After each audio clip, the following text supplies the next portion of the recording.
Was Galileo punished for saying the Earth is round? Not really. By his time, educated people already knew Earth was a sphere. Even the Bible hints at it. Isaiah 40:22 says, "He sits above the circle of the earth."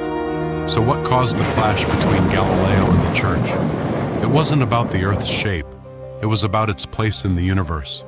For centuries, the Church supported geocentrism, the belief that Earth is at the center of the universe, and everything, even the sun, revolves around it.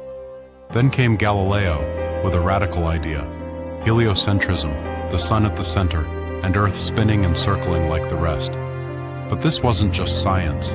It challenged centuries of tradition, authority, and belief. The Church wasn't against science entirely, but they believed Galileo's ideas contradicted Scripture. Psalm 104 verse 5 says, "The earth can never be moved." Joshua 10:13 says, "The sun stood still." To them, Galileo wasn't just wrong. He was dangerous, questioning not just astronomy, but the Bible itself. In 1632, Galileo published a bold work, Dialogue Concerning the Two Chief World Systems. Three characters debate. Salviati defends heliocentrism, Sagredo remains neutral, and Simplicio supports geocentrism, but sounds foolish. The issue? Simplicio echoed arguments given by Pope Urban VIII. To many, it looked like Galileo was mocking the Pope himself. The Pope felt betrayed. What had been debate became personal. In 1633, Galileo was summoned by the Inquisition. He was forced to recant, declared vehemently suspect of heresy. His punishment? House arrest for the rest of his life. Legend says he whispered, "And yet it moves." A final defiance, quiet but firm. Under arrest, blind and aged, Galileo kept working. He wrote in the dark, guided by candlelight and memory, because truth can't be imprisoned. Centuries passed. Then, in 1992, Pope John Paul II addressed Galileo's trial. He acknowledged the Church's error. He praised Galileo as a man of faith and science. It was a moment of healing, when faith finally made peace with fact.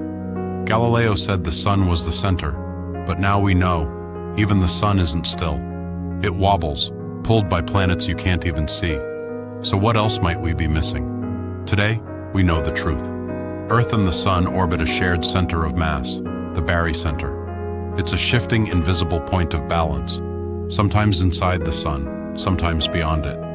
Even the sun dances to gravity's rhythm. The solar system doesn't orbit objects, it orbits balance.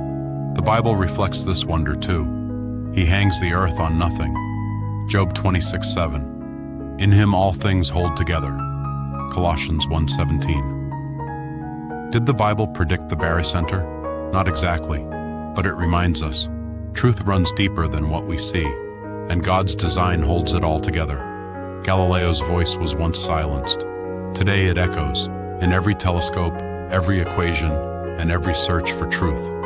This is Scientific Bible Studies, where faith meets facts.